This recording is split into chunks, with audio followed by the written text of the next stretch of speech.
For those of you who may not know, the Academy Forum is a program that is organized and funded by PAMCA. It is to bring to campus outstanding speakers who will engage our students and our faculty and our families. And it is also our pleasure to be able to open it up to the larger community. So we welcome you all. We're really delighted that you've braved the elements to join us tonight. Before we get going with our program tonight, there are just a couple people that I want to thank for making it possible for us. First, Amy South. Amy, where are you? Amy's around somewhere. Amy is our Community Vice President. There she is in the back. She is ultimately responsible for the entire event tonight. Next is Lucy Botzik, and Lucy is in the doorway up there. Lucy has executed every single detail for tonight. We have Trish Perlmutter. Trish has shepherded this program from the very beginning. And last but not least, Judy Polinovsky and Debbie Kozak, who make absolutely everything happen for us here at MKA. So thank you very much.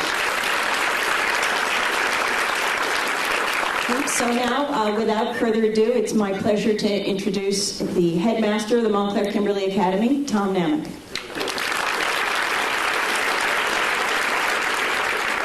Well, good evening and welcome. I'm delighted to welcome you to the Montclair Kimberly Academy, and I want to also thank again our Parents Association. They have made this evening possible for us.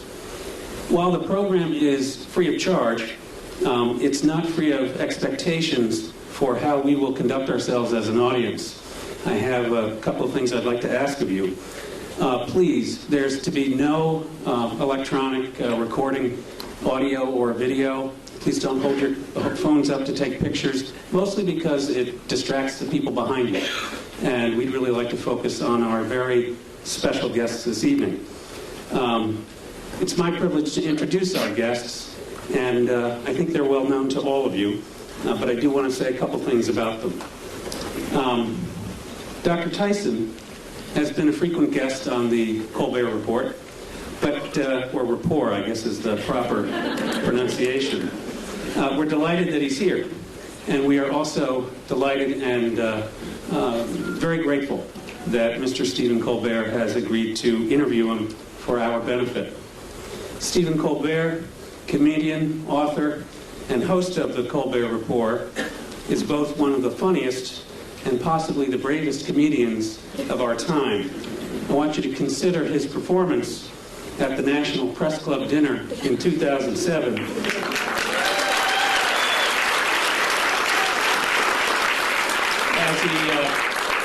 As he stood just a few feet from the President of the United States, known to the rest of us as the most powerful man in the world. Dr. Neil deGrasse Tyson, astrophysicist, director of the Hayden Planetarium, author of 9 books, teacher, lecturer, host of NOVA's 4-part series Origins, and member of 2 presidential commissions on the United States aerospace industry and the future of our country's space exploration. Dr. Tyson has a gift for working successfully within the realms of research, education, and policy formation. I owe you all an explanation about our theater tonight. What you see on stage is the beginning of a set for a 7th grade production of Romeo and Juliet. This year's selection for what is, as I said, an annual performance.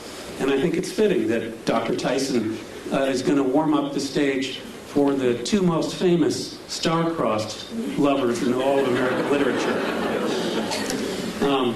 It occurred to me that there are a few things that Stephen Colbert and Neil Tyson have in common, and I wanted to comment on them. Both of them share an overarching purpose to make sense of the world. They also share a common strategy. They often look to the stars, human or heavenly, for evidence of how things work. Though Stephen Colbert is far tougher on the objects caught in his gaze, whereas Dr. Tyson is only known to have obliterated Pluto. They share methods in their respective fields, whether it is the search for evidence that makes sense of the world and the universe, or the creative construction of questions and tests by which the truth and significance of who or what is before them are evaluated. Perhaps then, they both have something in common with William Shakespeare, the desire to provide their audience with a lens to see the world from a previously unconsidered point of view, and not just as others would have us see it. So while the stars may be dazzling, training and instinct appear to have taught each of them to look away from celestial bodies. I'm really sorry, I have to get that bad cliche in there somewhere. And to consider the effects that those celestial bodies have on everything and everyone around them. In addition to the challenging questions that each of them make us confront, their work has given the world a little more of that very rare and gem-like substance known as the truth, or in Stephen Colbert's case, truthiness. And we are very grateful. Ladies and gentlemen, Mr. Stephen Colbert and Dr. Neil deGrasse Tyson.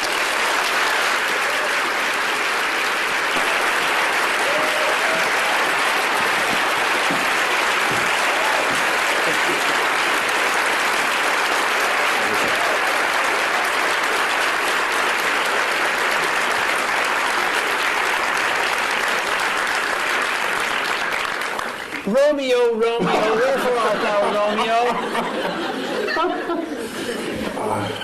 I don't know. Neil, thanks so much for coming today. Yeah, no, thank you. Mr. Dr. Neil deGrasse Tyson is, he's been on my show 6 times. And often when I come out to greet the audience before I do my show, they ask me, who's your favorite guest of all time?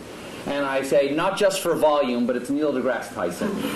Because not only do I love what Neil knows, but I love that he loves what he doesn't know. Always interested in the next thing to learn. Oh, yeah. And always roll to whatever idiocy my character wants to throw on him. I think the only time I ever surprised you, as you told me a little while ago, was I asked you, should scientists go to Argentina or hike the Appalachian Trail? Yeah, I want people to talk about them. It's the universe talking there. I think we're a little out there. The universe amplifies. Yeah, that one, I missed that one. Yes, you'd missed that news story. Yeah. See, to go on a show, it's like the hardest interview ever. I have to I'm laden with current events just to mix with my science because I don't know where he's going to come at me. And I got to be ready with 7 tennis rackets to hit it back. And I'm upset because that one news story, remember with the guy, was it South Carolina guy? Who remembers? He goes to Argentina and becomes well known for having done so. And you asked me straight out, should scientists visit Argentina more often to become better known? And it just went, you aced me on that one. You're welcome. Now, Neil, we've got a lot to talk about tonight. Yeah. A lot of subjects. Science is a big thing. But I want to start off with, this is not a bribe. I want to start off with... Plus these chairs, I feel myself sliding. I know. Exactly. When you first walked in, I said, oh, welcome to the barn raising. I realized we were speaking before the Amish tonight. Now it's going to make it tough to talk about science and technology. All right, Neil, I want to start. I want to start in a broad way. Are you tweeting now, or are you actually trying to interview me? No, I'm just looking at photos of myself. Get a little work done. I need a little freshen up. Now, let me ask you a very basic question. Science, from scientia, in Latin, meaning knowledge. I didn't take Latin, but I'll take your word for it. Is it better to know or not to know? I think, my blunt answer is it's better to know. All right. But that is debatable, though. I said it's my answer. Yeah. I mean, somebody else might have a different answer. For instance, Oedipus might have a different answer. Yeah, I mean, I think... Is knowledge always a good thing? I have to say yes. Why? Because it empowers you to react and possibly even to do something about it if something about it needs to be done.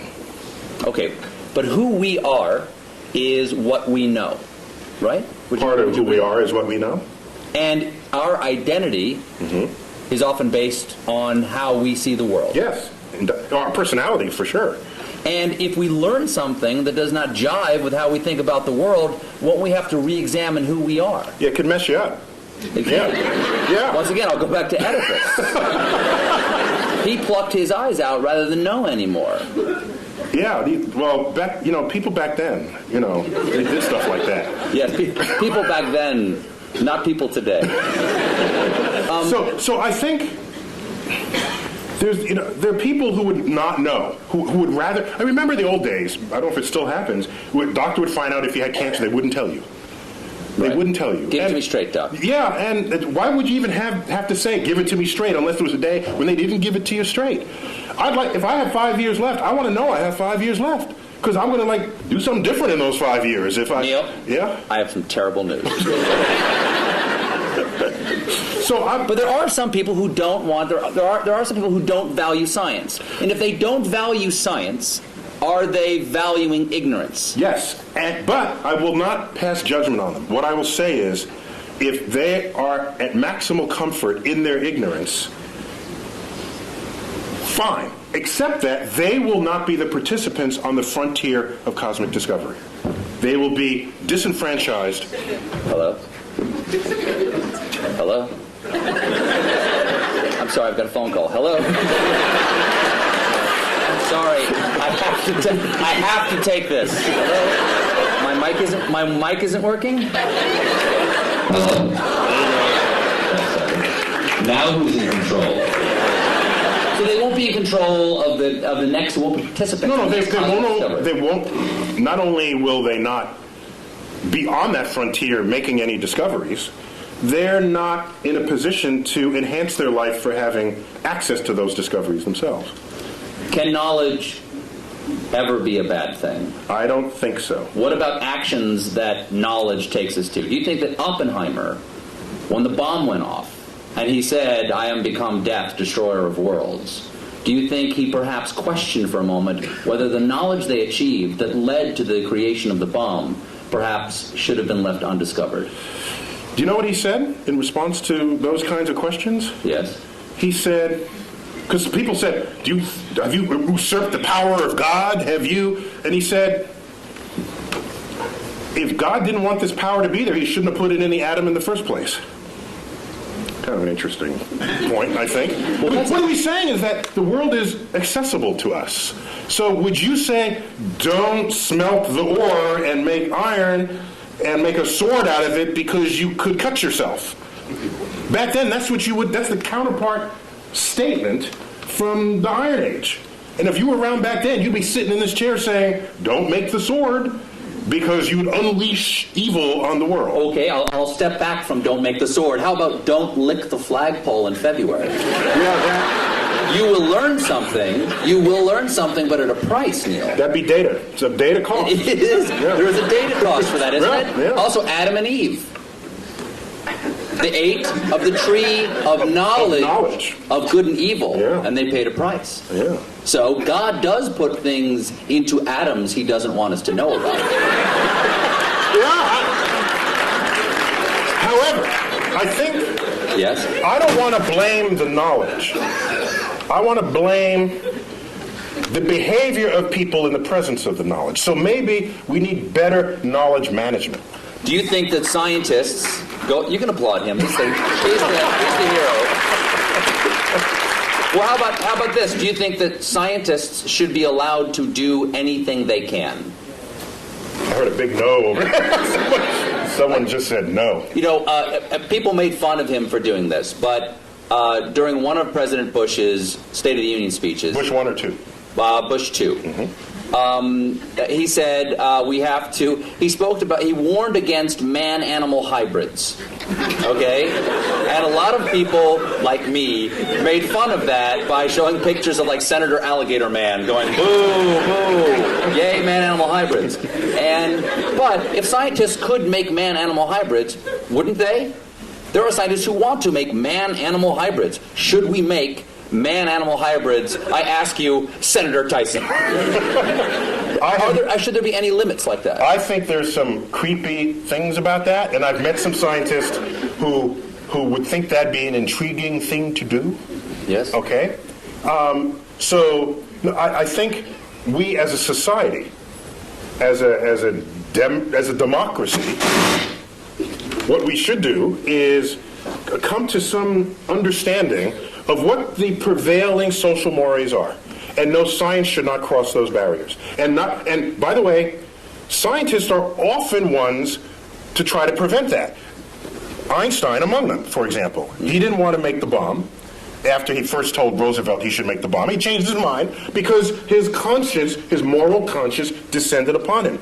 Scientists are not without moral code here. So as a culture and as a society, we decide what should be the prevailing cultural mores, and I think we should all be beholden to those. What do you think of the portrayal of scientists in movies?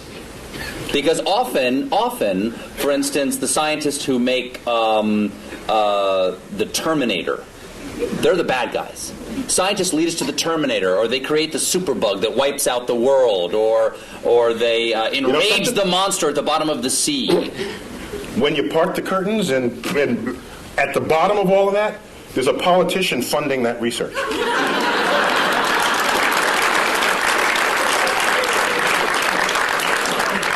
Is this working again? It is? No, it's not. He says yes, you say no. Yeah, we got it. We're getting bad data. Just trying to... We're good. That was good. That's good? You're good. Oh, yeah. You're good. So scientists don't lead marching armies. Scientists don't invade other nations.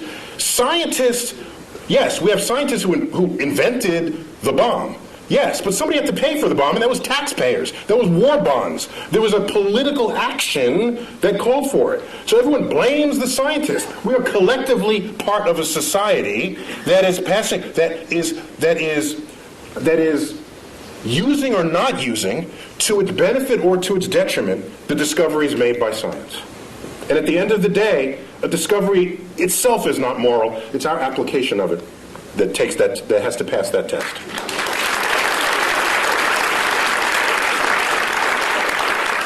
Would you agree that there's a distrust of science on a certain level in our country? I mean, unless it's, going to grow my hair back. Yeah, the right. Science... Or do other things to your anatomy, yes. Right, exactly. Yes. Science, exactly. Yeah. Science, I've gotten those emails. Science is sometimes distrusted because it is more complex than the average person can understand. I think that is the core of it. It's distrusted not because of what it can do, but because of because people don't understand how it does what it can do. And that absence of understanding or misunderstanding of the power of science is what makes people afraid of it. And so I remember back when they first split the atom, shouldn't split the atom, or shouldn't, you hear this at every discovery that happens in science. There's a mystery to it. For example, irradiated foods, in France they call it frankenfood, all right? Which is kind of a cute word when you think about it. Yes. But it makes food last longer, and you're healthier for it. You don't get sick from it. And so from it turning bad.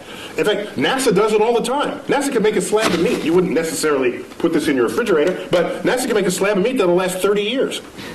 I tasted it. And? Delicious? No, it was, there's some restaurants' food reminds me of what that tasted like. But I'm just saying that just because you don't understand it doesn't mean it's bad for you. Go figure out how it works. That's why we need a scientifically literate electorate, so that when we go to the polls, you can make an informed judgment. And you can draw your own conclusions rather than turning to a particular TV stations to have your conclusions handed to you. Now, Arthur C. Clarke. Comedy Central accepted. Exactly. Okay. You know Arthur C. Clarke's famous dictum about sufficiently advanced technology. Yes, it is. Arthur C. Clarke had several laws of culture and the world, one of which was any sufficiently advanced technology is indistinguishable from magic. So, if something gets too complex for the average person to understand, It's magic. It's like magic. And you have powers that I don't trust because I don't know what you're going to do with it next. Whereas if you understood how it worked, you'd say, "Hey, give me one of those." I mean, that's how that would work. That's how that plays out. do you think that's where the debate over? I think that's where the debate over evolution and creation science comes. Is that the complexity of evolution is so grand that it is hard to conceive of how the incremental changes come. And once something becomes so complex that I can't understand it, there's nothing between that and God saying, let it be. Well, one of the beauties of evolution is that complexity does not come about from complex ideas. The ideas are actually quite simple. And you can show on a computer how those simple forces can generate complexity given enough time and enough variation in environment, which is just what the history of the Earth supplies. So science literacy is an important part of what it is to be an informed citizen of society. Let's get away from our understanding of science, or lack thereof, and get to science itself. Okay. Okay. I'm with you. Here's a transition from talking about us mixing science and religion and getting back to science. Mm-hmm. God is truth, people think. Mm-hmm. Okay, some believe God is truth. Truth is beauty. Is there anything in science to you that is beautiful? Or rather, what is the most beautiful thing that you know of in science? E equals MC squared. Really? Oh, it's awesome. It is. So that equation doesn't just have a great publicist. It's actually... Because everybody knows it, but also everybody knows Coke. You know, it's like Right, the yeah. Coca-Cola of science. Yeah, you learn E equals MC squared before you even know what any of those symbols mean. You hear it in elementary school. It's a gorgeous thing. It's What is beautiful about E equals MC squared? First of all, tell everybody what all the pieces mean. Well, E stands for energy. M is mass. C squared is just the speed of light squared. That's just, ignore that for the moment. The thrust of that equation is that energy and mass are equivalent to each other, which means you can transmute one into the other and back. What makes it extraordinary is that hardly ever happens in our everyday lives, yet it's going on all the time in the rest of the universe. And so we're in this little pocket where E equals MC squared never happens. is not visible. It's not visible. It's not happening in our lives. No. But if it did, the world would be really different. Light coming from that bulb would all of a sudden pop into a particle, and the particle would combine and pop back into light again. Would it hurt? It can, yeah. It would sterilize you. There's a lot of, yeah. The kinds of particles that would do that they would sterilize you, yeah. That'd be bad. I've had my kids. Yeah. So it goes on in the center of the sun. It went on at the Big Bang. It goes on throughout the universe, wherever it's hot and heavy. That's what. But what is beautiful about it to you? It's simple. It's simple, yet it accounts for hugely complex things. And for me, that is where the beauty lies in the truth. No. If I had to give you a complex theory to understand a complex phenomenon, send me home. Because what's the point? Now, there's no tablet in the sky that said it had to be simple to end up being complex. It's just a remarkable fact about the universe. So why not celebrate it? The fact that pi, right?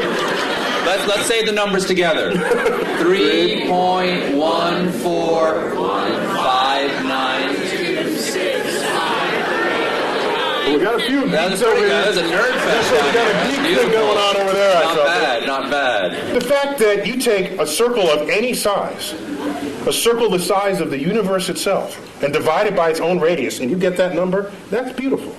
I have to pause, and I get misty thinking of this.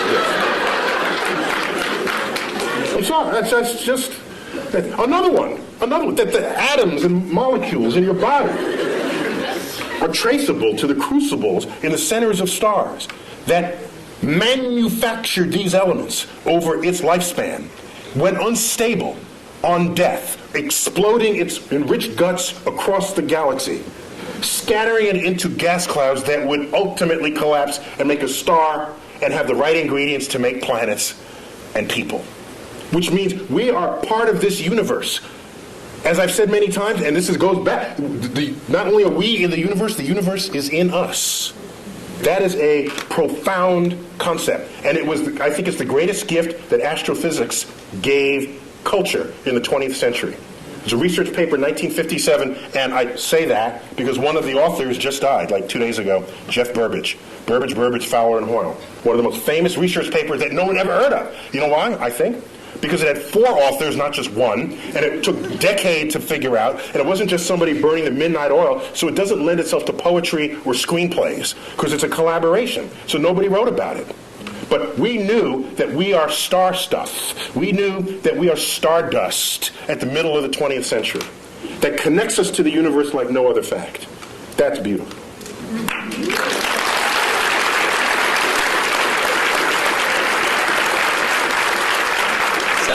Sounds like you have written poetry about it. Once it gets in you, you have, the only way it comes out is poetically. No! You write poetry. You write sonnets. I don't know if they're sonnets, but occasionally a word rhymes in it, and I don't know what to call it. But sometimes if you feel deeply about something, I think the greatest poetry, not that I'm an astrophysicist, right? That's my disclaimer. Mm-hmm. But some of the greatest poetry is revealing to the reader the beauty in something that was so simple you had taken it for granted. That, I think, is the job of the poet. And so, the simplicity of the universe, which started this part of our conversation, I think if it doesn't drive you to poetry, it drives you to bask in the majesty of the cosmos. So what drew you? You said that this is the beauty of astrophysics, or the gift that astrophysics gave us in the 20th century. What drew you to astrophysics? Take us to Neil deGrasse Tyson before he's an astrophysicist. Take us to who you are now. I'm living in the Bronx, which in vernacular would be the Bronx. And I'm in a building. Not a lot of stars. No, there's like a dozen or so in the night sky. So you do not have a relationship with the night sky as a city dweller. And my parents, I have a brother and a sister, they would take us to, each weekend we'd go to visit museums and other sort of cultural things in the city. And one of those weekends we went to the Hayden Planetarium. The local planetarium, the one right there in Manhattan. And you sit in the chair, and the lights dim, the stars come out, and I said, "Oh, that's a nice hoax, that can't be real. I'll enjoy it while there's it, but that's fast. They think there's that many stars up there. Like, what kind of? Are they pulling my leg?" And a couple of years later, I go out to Pennsylvania in another trip that we took, and I looked up at the night sky, and what persists to this day, and what is an embarrassingly urban thought. I look up at the night sky from the finest mountaintops in the world, and I look up and I say, it reminds me of the Hayden Planetarium. It's embarrassing. See, I beg forgiveness. Wow. But so strong was that imprint that I'm certain that I had no choice in the matter. That, in fact, the universe called me.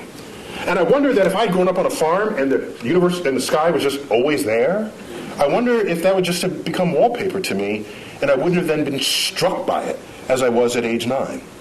I'd never known anything of it. And then it just slaps you in the face. And from then on, I was hooked. It took 2 years for me to figure out you can do that as a career. But starting at age 11, you asked me, that annoying question adults ask kids, what do you want to be when you grow up? I heard a comedian say, you know why they ask? Because they're looking for ideas.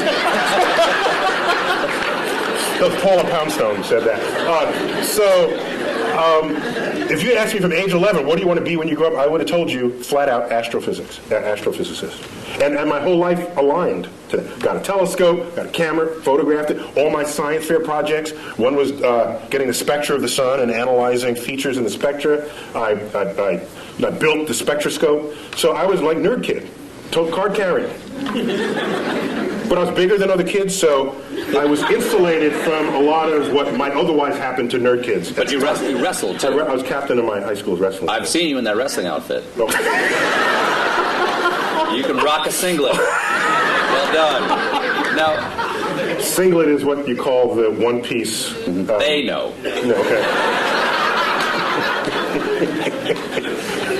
So... You wanted to become an astrophysicist. That leads to another question, which is, is it better to not to know? It's better to know. Can it be beautiful? Yes, it can be beautiful. Is science a thing, or is it a way to look at the world?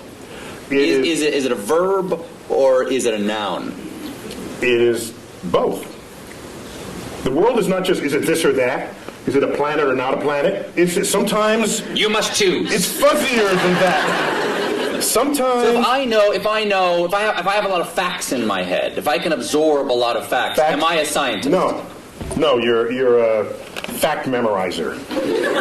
In fact, I'll accept that as a compliment. Our academic system rewards people who know a lot of stuff, and generally we call those people smart.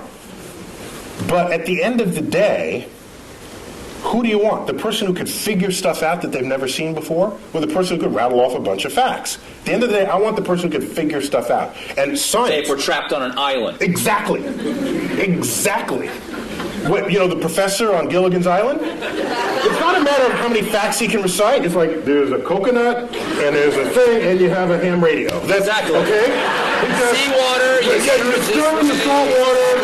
You hook the wires up to Gilligan's fillings, and then you listen to his ear. Listen in it.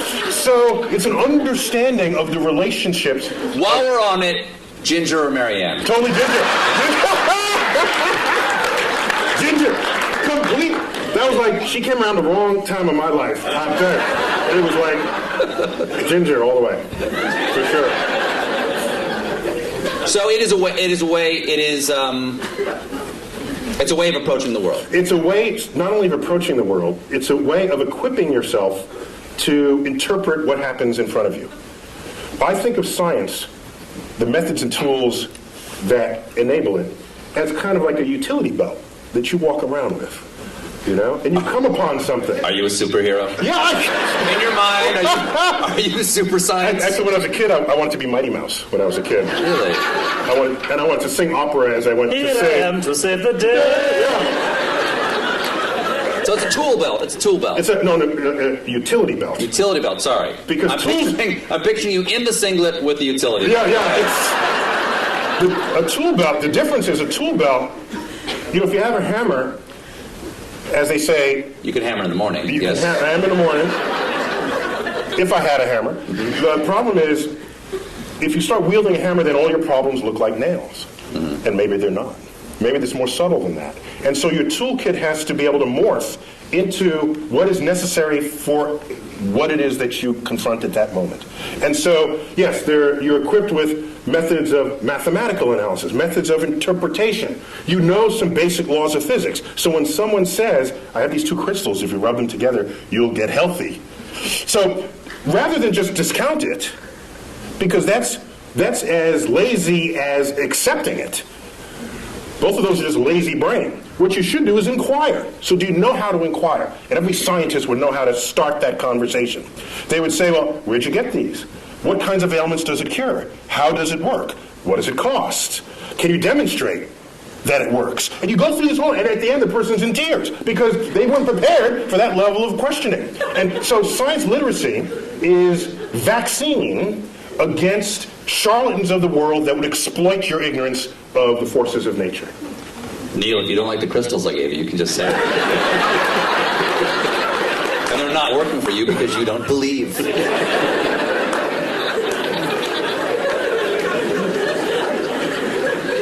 Is there any science fiction you admire or that you enjoy? Or do you see the holes in science fiction and go, I can't enjoy that? Of course he would know the effects of a neutron star. He doesn't know tidal forces? Do you have that problem? You've got that right. You've got that right. Do you have that problem? I only have the problem if the movie is marketed for its accuracy. Number one. Number two, they got to get some basic science right. After that, I'm okay. So, for example, in the latest Star Trek movie, they had this liquid. The red matter. The red matter, thank you. Release the red matter. Release the red matter, and you drop it into the core of a planet, and it turns a planet into a black hole. I thought that's kind of cool. What was a little weird was... Why didn't it turn the ship into a black hole? Well, no, because they had the special apparatus that surrounded it. And the apparatus did what? It's an anti-black hole apparatus. I'm okay with that.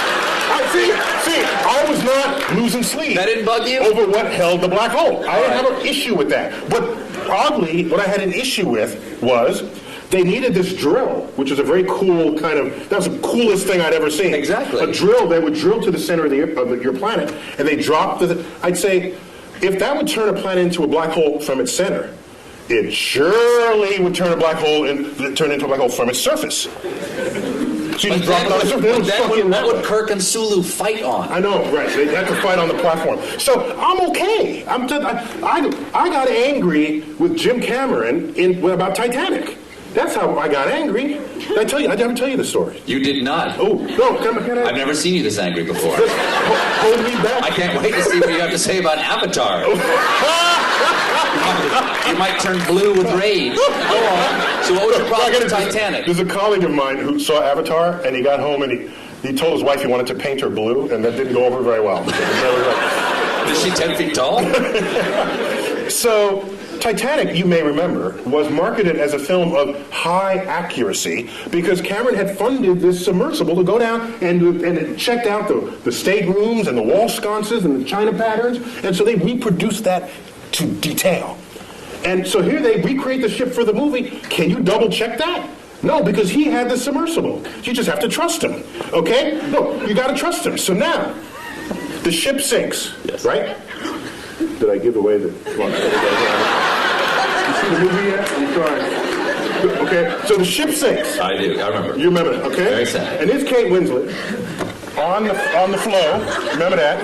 And Yes. she's delirious. This isn't the scene where she's naked. Oh, sorry. Go on. She Go was on. kinda She's like dressed. that for Okay, that go too. ahead. No, she's on the flow, on the whatever, the plank, and all right, she's looking up. We know the date, the time, the weather conditions, the longitude, the latitude. We know all of this about the sinking spot of the Titanic. There is only one sky she should have been looking at, and it was the wrong sky.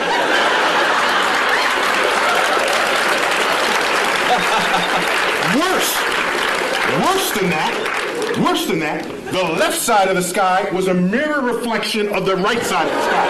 So it's not only wrong, it was lazy and So halfway through, they just went, just flip it, just flip it. No one will know.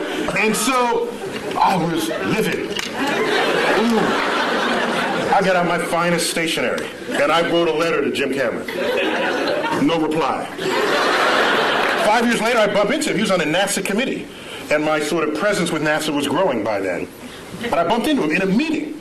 And I said, Mr. Cameron, I just have to ask. You know, the sky is not the right, it's black, what? And he says, well, actually that happened in post-production. So he's absolving himself of guilt. But I wanted him to grovel in front of my feet, which he did not do. Now, wait. So I was angrier after that. Later on, Wired magazine honors him for Discoverer of the Year, Explorer of the Year, and they want to hold their party at the Rose Center for Earth and Space. You don't come into my house and get the sky wrong, okay? Is my microphone working? Or did it fall? You're loud enough, you don't need a microphone. There we go, it fell down. Can you hear me now? Mine, yes. Okay. So, he's in my house. And as a courtesy, they extended me an invitation to have dinner with a small group of them after this award ceremony. So I said, yeah. So we go to dinner. There's 6 of us at the table. The wine is pouring. So I said, Jim, I don't know if you remember, but I brought this up some time ago about the sky. And I wouldn't be so upset, except that everything else you boasted was so accurate. And we can't even check how accurate that is, but anybody can spend $50 for a planetarium sky program and look at the sky and know that you got the wrong sky. What gives? And you know what he said? He said, last I checked, worldwide, Titanic has grossed $1.3 billion. Imagine how much more it would have grossed if I gotten the sky right.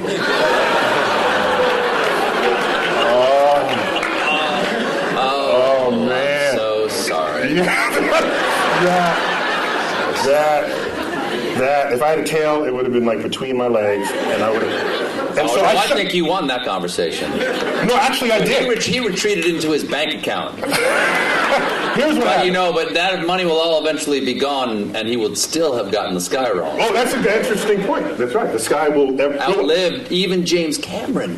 However, as dejected as I was, 2 weeks later I get a phone call. Forgot the guy's name. He calls me up and says, "Hello, it's Dr. Tyson." I said, "Yes." He said, I forgot his name, Johnny Smith. "I work in post-production for Jim Cameron. He is releasing a 10-year director's cut anniversary edition of the Titanic, and will be adding new footage from the deck. And he tells me you have a sky that he can use."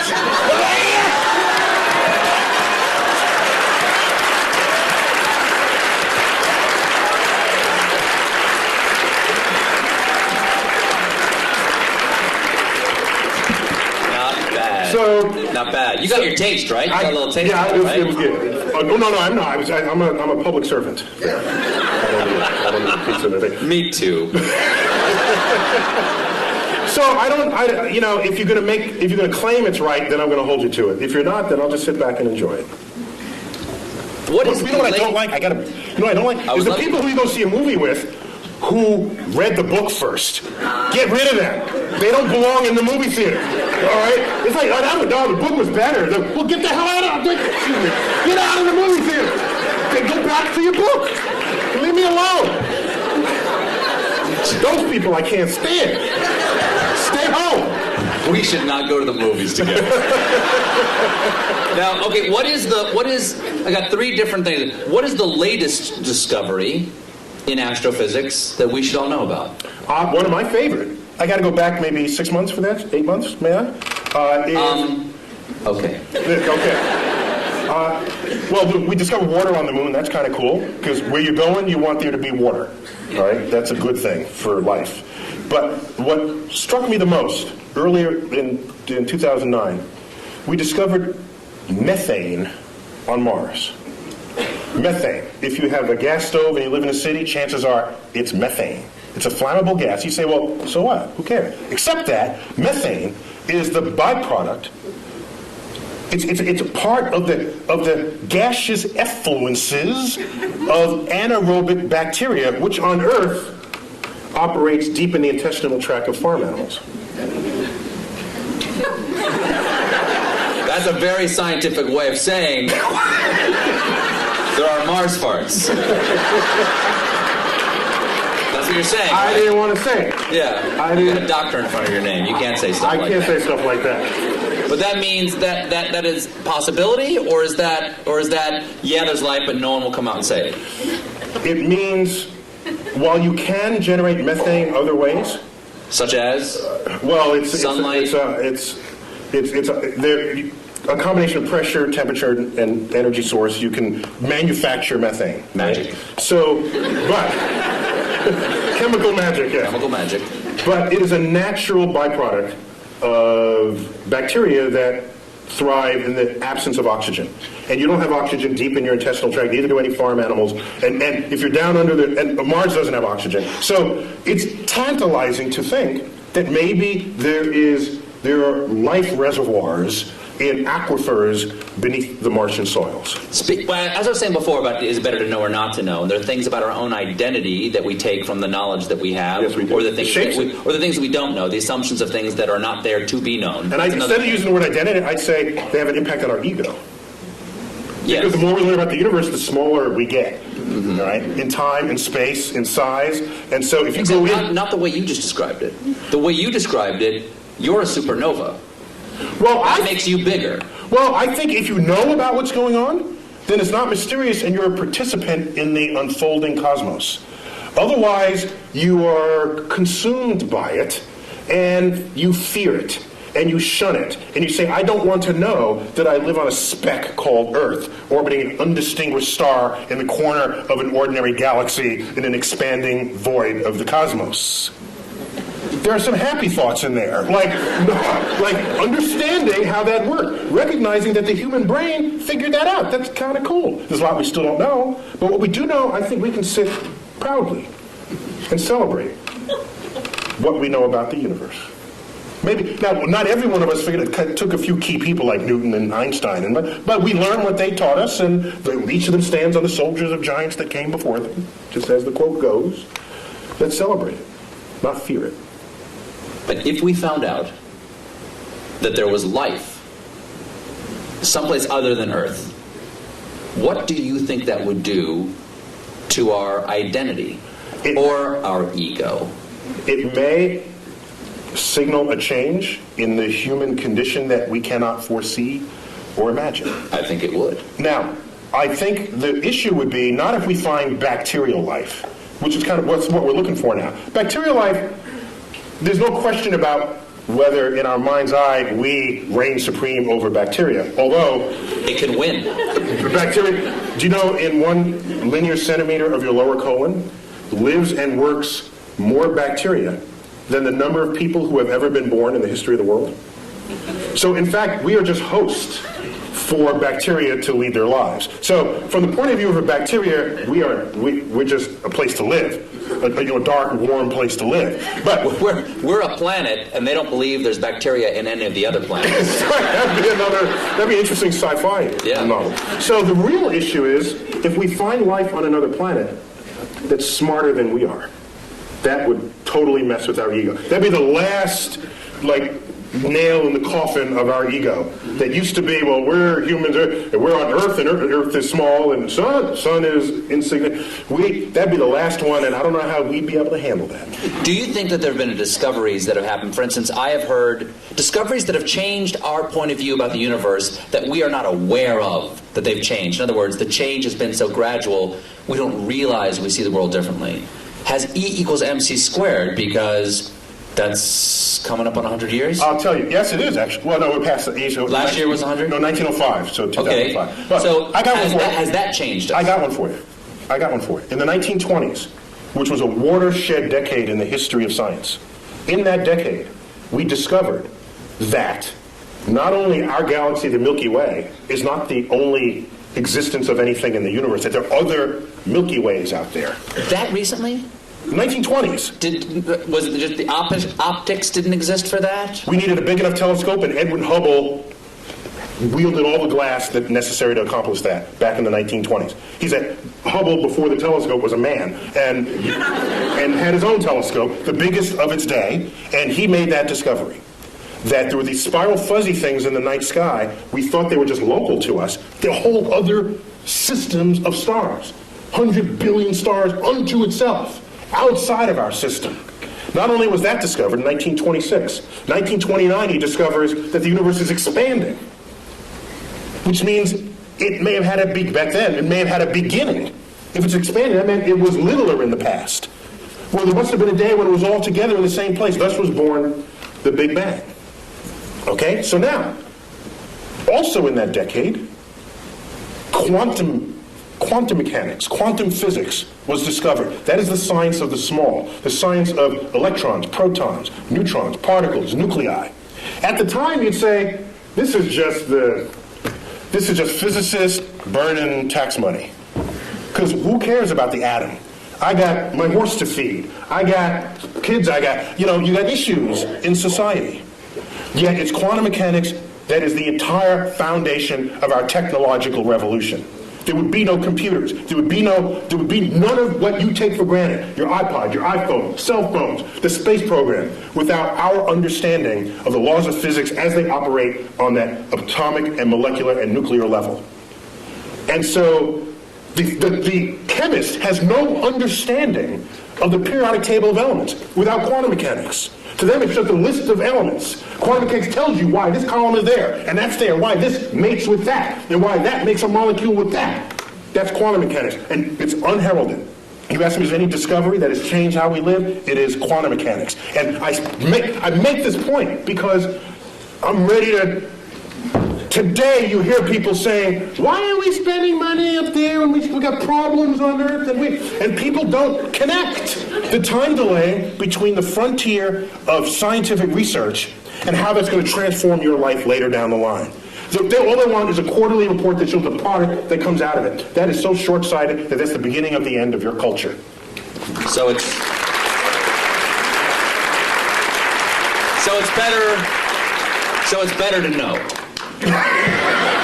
That's a really long answer to my first question. My second question is, let's take some questions. Do we have time to do that? Q&A. You about to wave, you about to hit me in the head with a rubber band. Okay. Very quickly before we get to questions here. How many can I ask? Ask one. Do we have microphones, or are we going around the room? We can repeat the question if there aren't enough microphones to go around. Let's start right here with just one, please, sir. Is there a brown dwarf star approaching? Is there a brown dwarf star approaching? Okay. Dare I suggest that I think I know much more deeply about what's behind that question? He's asking about Planet X. Do share. That would swing by Earth in the year 2012 and tip us on our axis and have it be the end of civilization as we know it. Is that right, sir? Oh, I heard about that. Yeah. I'm digging a subterranean chamber. Yeah. Me and my kids are going to be fine. Yeah, go on. When's it get here? It doesn't exist. Moving on. Next question. Yes.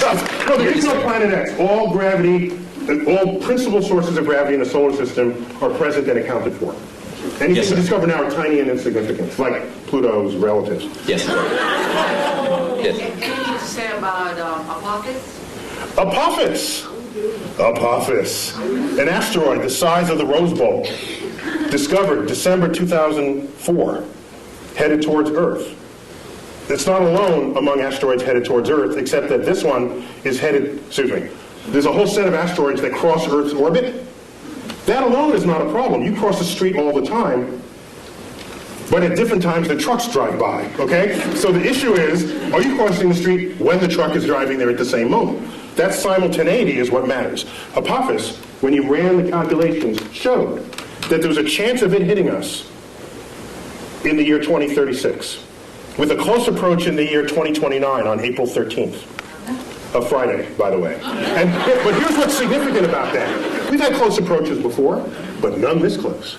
This is the size of the Rose Bowl, and on April 13th, 2029, it'll come close enough to Earth to dip below our orbiting communication satellites. Do you think 2.5% is a big number for that asteroid to come to Earth? No, right now the best estimates are several in a million that it will hit us in 2036. And if it does, it will likely hit the Pacific Ocean, plunge into a depth of 3 miles, explode, cavitate the ocean, send waves of tsunamis. The first one from the impact. The second one, because the water splashes back into the cavity, goes high into the air, drops back down, and sends another pulse. This will go on about 40 times. There'll be multiple tsunamis. I was just on the Santa Monica beach 2 nights ago, because Santa Monica is the first city to get hit, because it's the beeline right up from Santa Monica, 600 kilometers into the Pacific. 5-story tall tsunami would take out the entire west coast of the United States. But nobody has to die, because we know this well in advance. But I think 2 people will die.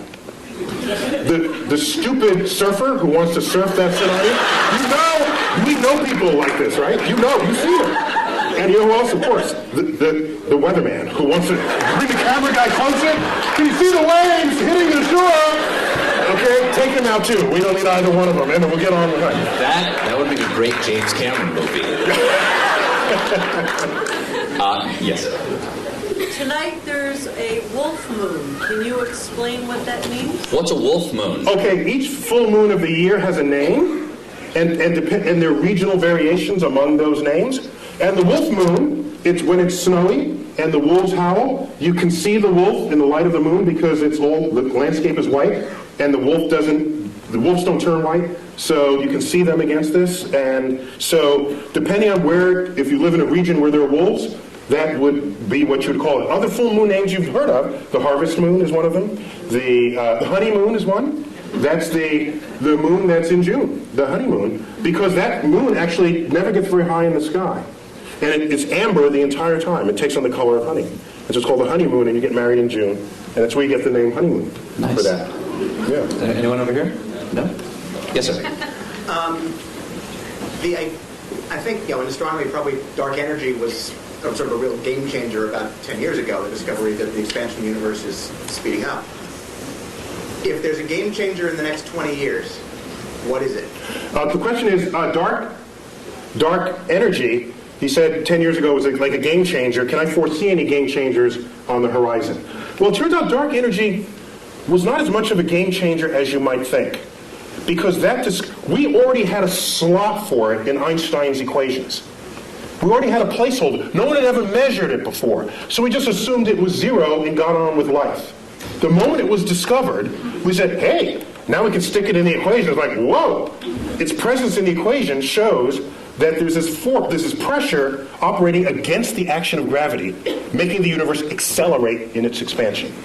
And that's extraordinary, because it means the day will come where these galaxies that Hubble discovered will move away from us with such speed that they will disappear beyond our horizon, and the total known universe at that time will only be the Milky Way, restoring the state of mind of our universe that existed before 1920.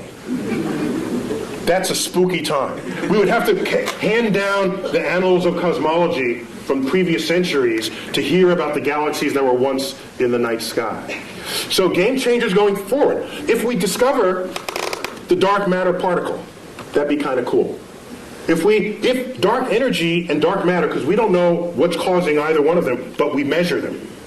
So they are real in their action on the universe. We just don't know what it is. Okay? As distinct from the ether 100 years ago, we never measured it. We just assumed it was there. There was no data. It was just dark matter, dark energy. We can call it Fred and Wilma. Don't think it's matter or energy. We don't know what it is. Don't let the name fool you. I'll henceforth call it Fred and Wilma. Okay? So, with Fred and Wilma, these two things, it may be a game changer. Once we figure out what it is, it's a new particle that then we can exploit to our benefit in the same way our understanding of quantum physics enabled us to exploit the behavior of atoms and nuclei to our benefit. So a new kind of physics would transform how we live.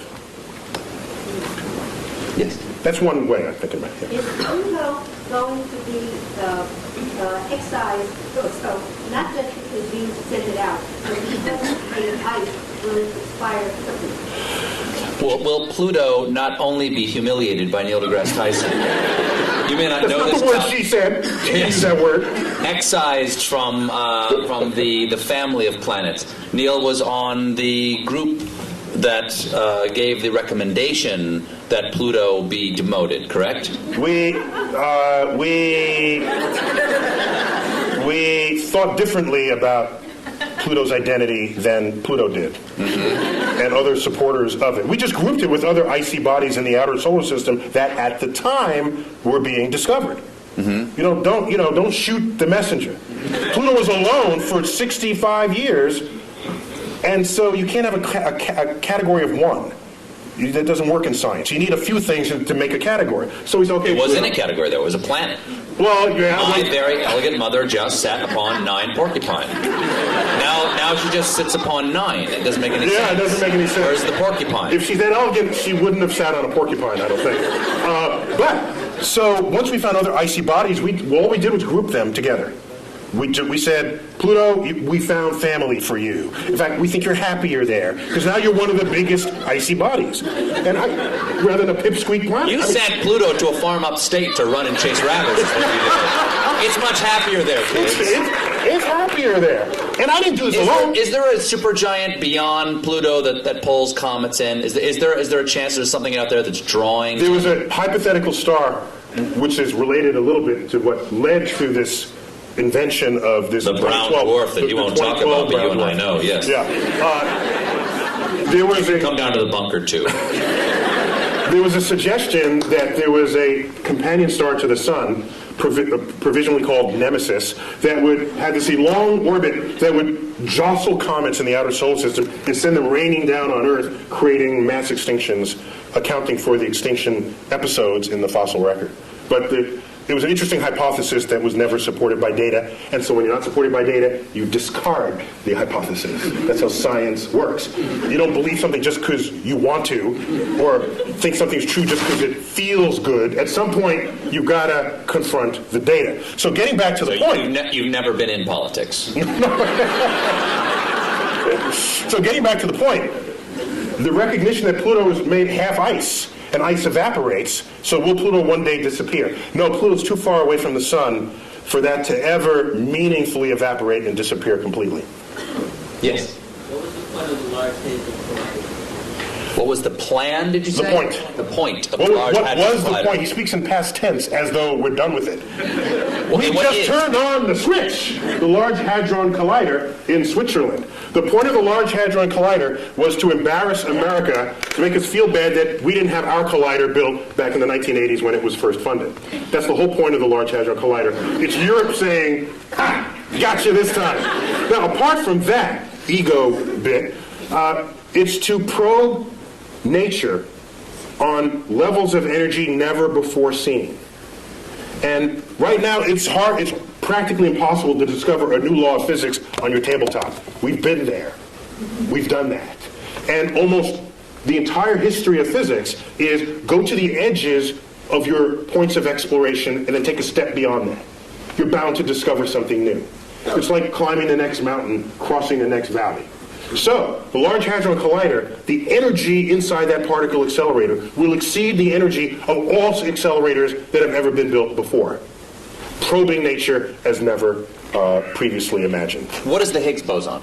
Higgs boson, that's a particle proposed that you can think of it as a kind of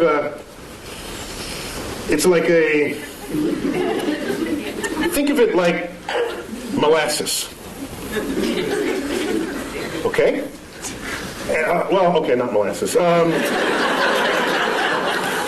It's a field through which all particles move, and the interaction of those particles with that field endows them with the mass that we measure for them.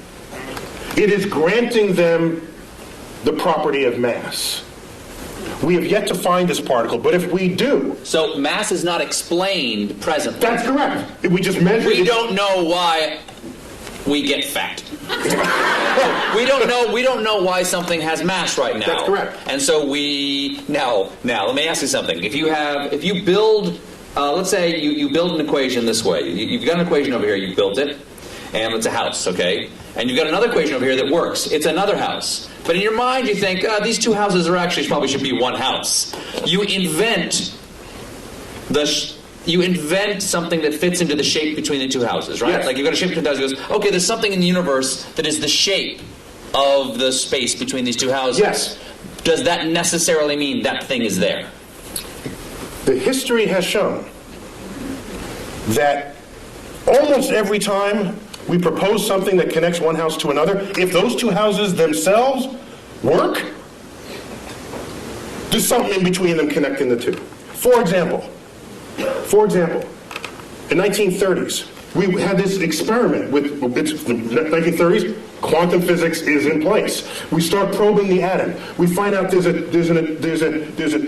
atomic reaction, a nuclear reaction, where there's some missing energy. We account for all that, and there's something missing. We say this much energy here, and then it's missing here. And we swear we accounted for everything.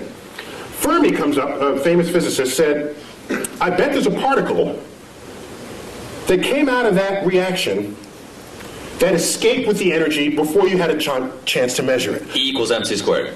Well, that would have endowed that particle with its energy to do so, the mass to do so. And even MC squared is in every one of these, it's all over the place. It's written with E equals MC squared. The point is, he hypothesized the particle, gave it the properties that it would have to account for what was seen. That's your conduit between the two houses. Then he says it's got to have this much energy, and it's got to be pretty hard to detect because we surrounded this in lead, and it just went straight through the lead. So I'm going to propose a particle that's hard to detect. And it's got to be little, because there's not that much mass, and it has no charge, so it's neutral. So he called them neutrinos, little neutral ones. He hypothesized. He said, let's look for them. 20 years later, they were found, neutrinos. And now we kept them coming out of these reactions. He built the porch, the walkway between the two houses. Practically every time you have two working understandings of the world, and they have to coexist in the same universe, there's something that's going to connect them. It's like electricity and magnetism, previously discovered as separate things, until Faraday and Maxwell said, hey, wait a minute, this works and that works, and they kind of smell like each other a little. Maybe they're the same thing. So a whole theory came out to put the two together, and it is the theory of electromagnetism. You know this word. You just take it as a single word, but those used to be separate concepts. So we're going good with this. We're on a roll here. So why not continue? Yes, right there. Do parallel universes exist?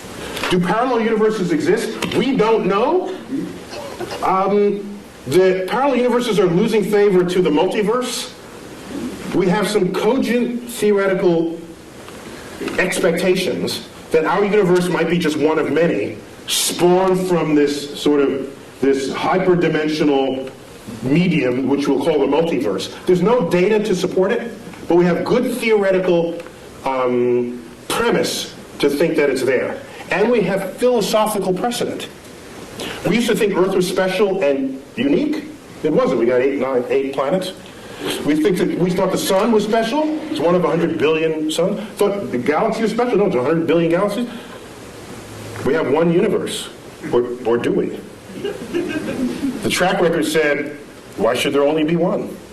Be open to the possibility that you don't live in the majority-looking universe that's out there. Would a separate universe, when you say different universe, does that mean... Slightly different laws of physics, which makes That's what I'm asking. Oh, yes. Well, this is the fun part. Because if you manage to get a portal to another universe, don't be the first one to volunteer to go through it. Because your atoms are working in this universe. If the slightly different law of physics, you could implode, explode, come out with 3 heads. Who knows? There's a different exchange rate over there. Yes. Yes. Someone, let's go in the back, in the middle, and I think you have a white sweater on, yes. Is it possible to tunnel through a black hole, like quantum mechanically speaking? Can a black hole be used to travel? How about that? Can we say that? No, it's a little different. Like, Steve, get with it. Tunnel through a black hole. Yes. As if it creates a tunnel in space or time. Quantum mechanically is what she said. Quantum mechanically, can you tunnel through a black hole? I'm not going to try to interpret this one. Well, I have to ask, did you want to land someplace else when you're done, or are you content with being dead when it's over? I need to know before I answer. I guess it's okay if I die. It's okay if you die. For science. For science. Stephen Hawking showed just recently that, and for me this was kind of spooky amazing, that black holes remember everything that they have ever eaten. Which means it's not a tunnel to anywhere. Everything that it ate is sitting there at the singularity at its center. Now the spooky part, that's not the spooky part. The spooky part is, Stephen Hawking showed 40 years ago that black holes can actually evaporate. The matter that's within a black hole can rise up out of the gravitational field that surrounds it and spontaneously birth a pair of particles. That's just E equals mc squared doing its thing. E equals mc squared. The gravity field has high energy density.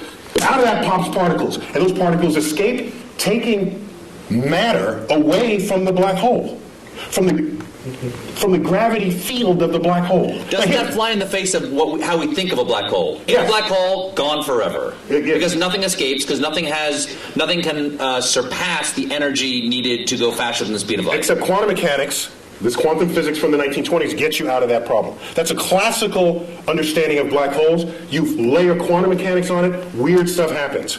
Completely legitimately weird stuff happens. So you birth these particles outside the thing. Now here's what happens. I dump you... That sounds like that. I'm not interrupting. That sounds like science is making magical exceptions for itself.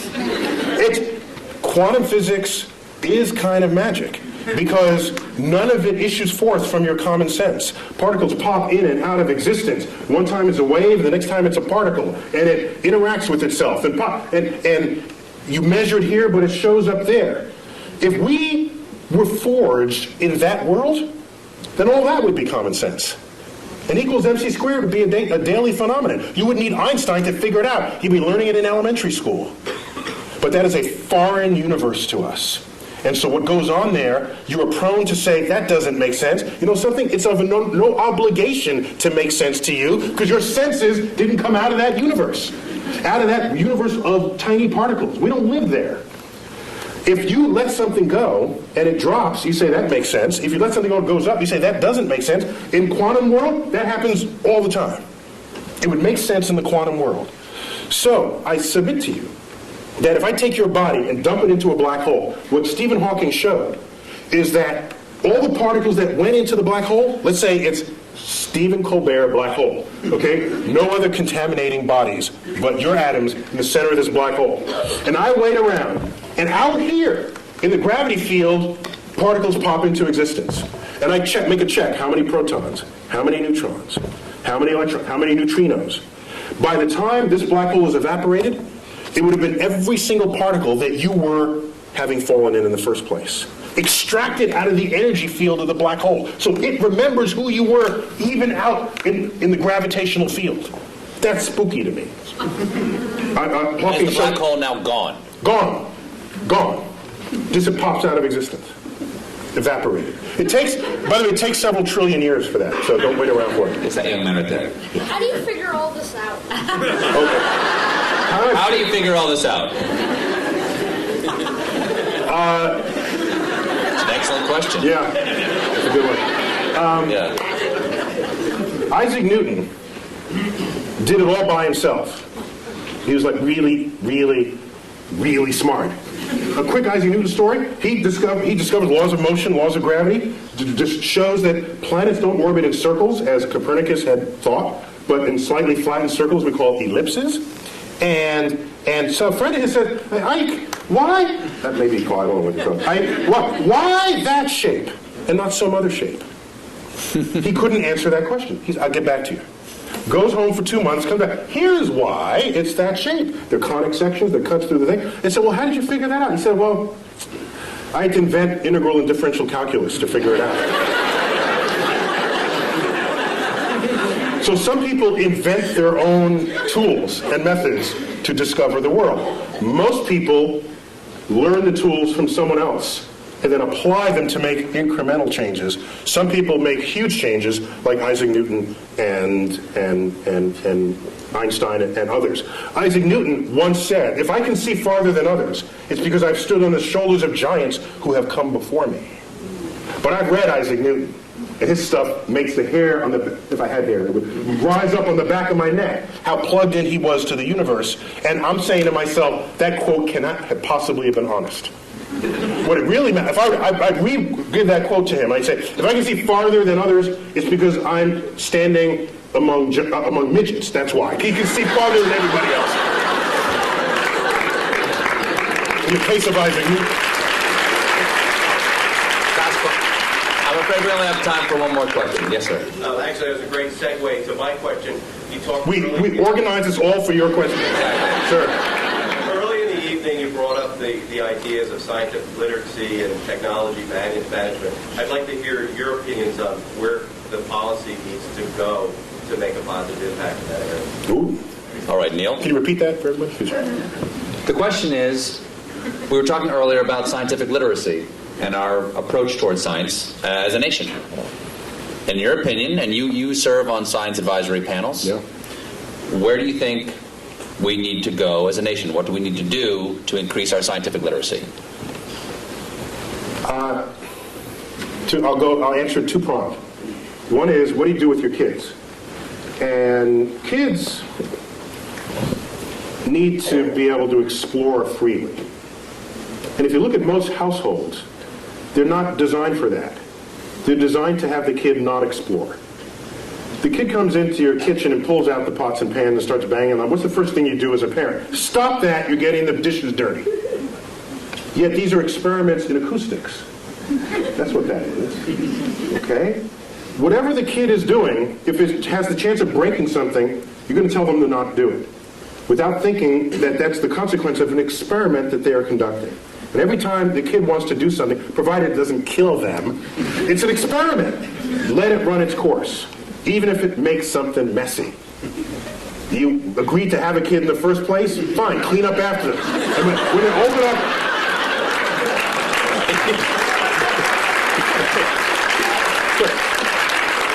Because it's those seeds of curiosity that is the foundation of what it is to become a scientist. Now, I don't want everybody to be a scientist. That'd be a boring world. I want the poets, and I want the musicians, and we need that. And I don't have a... But I'm talking about promoting science literacy. And so the first step for the parent is to get out of the way. Allow the child to explore. They start playing in the mud. Don't do that in the mud. I just cleaned those pants. You're getting in the way of another experiment. They start plucking the petals off the flowers you just bought from the florist. And you say, stop that, I just paid $10 for the flowers. Had you let that continue, they'd find in the middle the stamen and the pistil, and they'd learn something about the flower.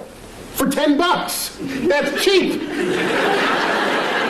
Derek Bach, one-time president of Harvard, once said, if you think education is expensive, try the cost of ignorance. And so that's got to start at home. In the schools, I don't have a problem with the fact memorizing, but don't equate that with what it is to be wise or what it is to be smart. Smart should be some combination of that, yes, but also, what is your lens on the world? How do you figure things out? And you promote that by stimulating curiosity. And I don't see enough stimulating curiosity in this world. This is a famous school right here. I saw the banner in the opening corridors. So you probably don't have that problem here, all right? But the whole world is not educated in this building. So a lot of change would need to happen in that regard. Now getting back to policy. I have tried. You do a simple Google, like YouTube and Tyson, my name, but put Neil so you don't get Mike. All right? Dining on someone's ear. Half of what ends up thrown onto YouTube are talks I've given where I'm trying to convince people, not only the public, but lawmakers and people in power, that investing in the frontier of science, however remote it may seem in its relevance to what you're doing today, is a way of stockpiling the seed corns of future harvests of this nation.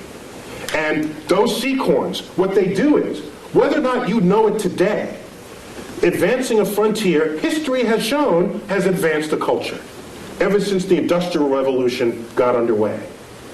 And we can speak more hegemonistically about it, that anyone who has embraced the powers of technology has enjoyed economic wealth, the likes of which the world has never seen, attendant with strength of security, okay? And so people say today, they'll say, suppose the next terrorist attack is like a chemical attack. Do you call out the Marines, or do you get your best chemists to figure out what to do about that?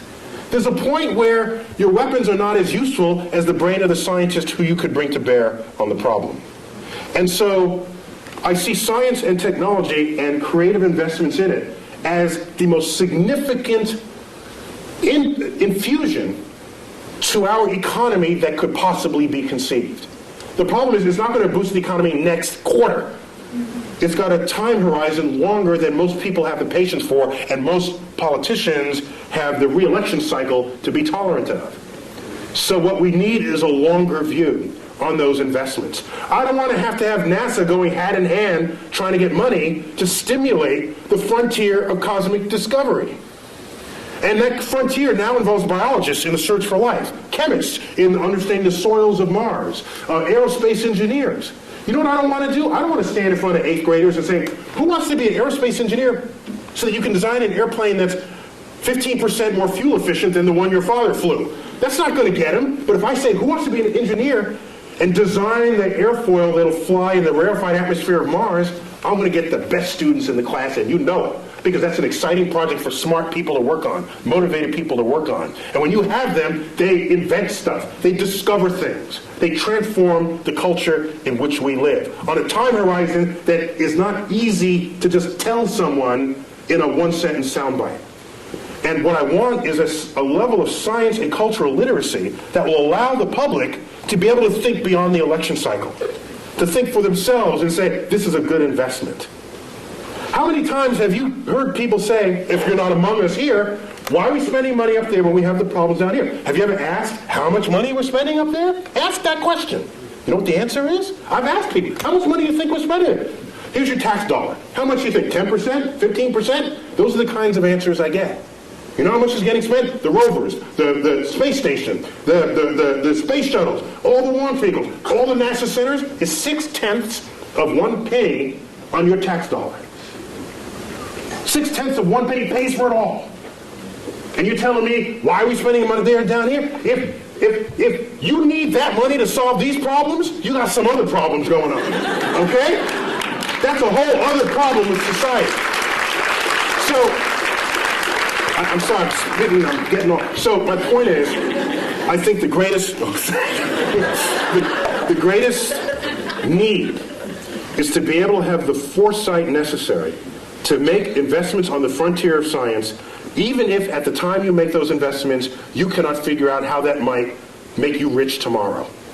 Michael Faraday, in the 1840s, was the first one to pass a wire through a magnetic field. And it made a little meter tick it moved a meter. He hooked up to it. Now this guy, you do this and this happens. That's kind of cool. If you're nerdy, to a nerd, that's a cool thing, right? You do this and this happens. And so what was happening is, it induced a current through the wire. He showed his colleagues. It looked like just kind of a curiosity, a toy. Showed it to Parliament. They say, why, this is what we're funding? We're funding this toy?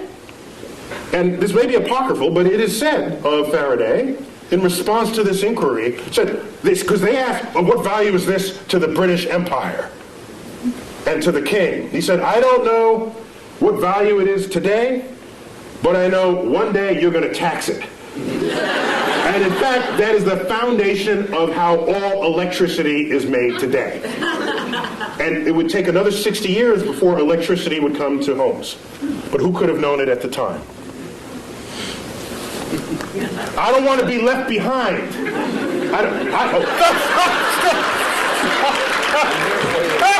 I will not leave you behind.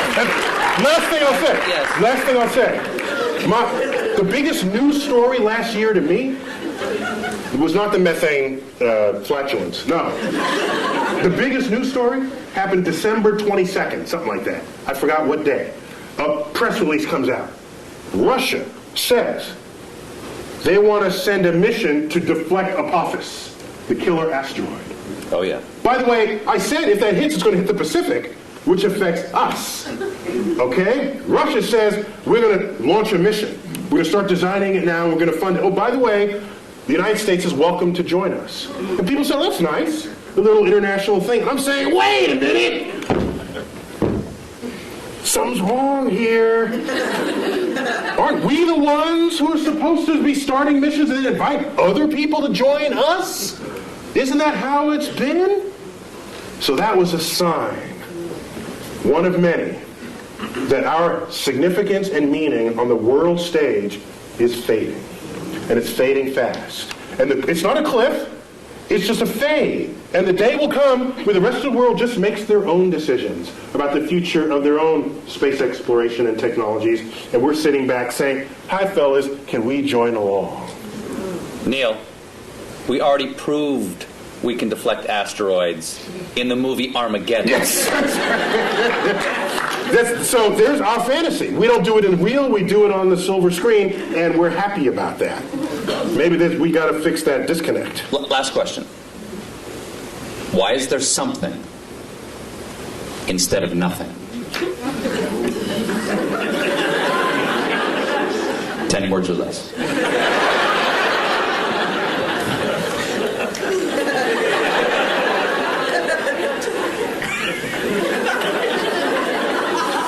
Just because.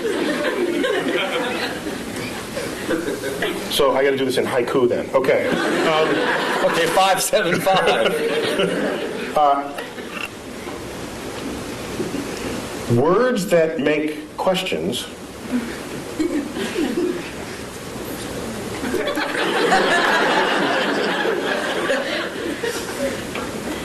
may not be questions at all. well rebuked. Neil deGrasse Tyson, it is an honor to have you here and an honor always to talk to you. Please, come on, give it up for Neil deGrasse Tyson. Thank you.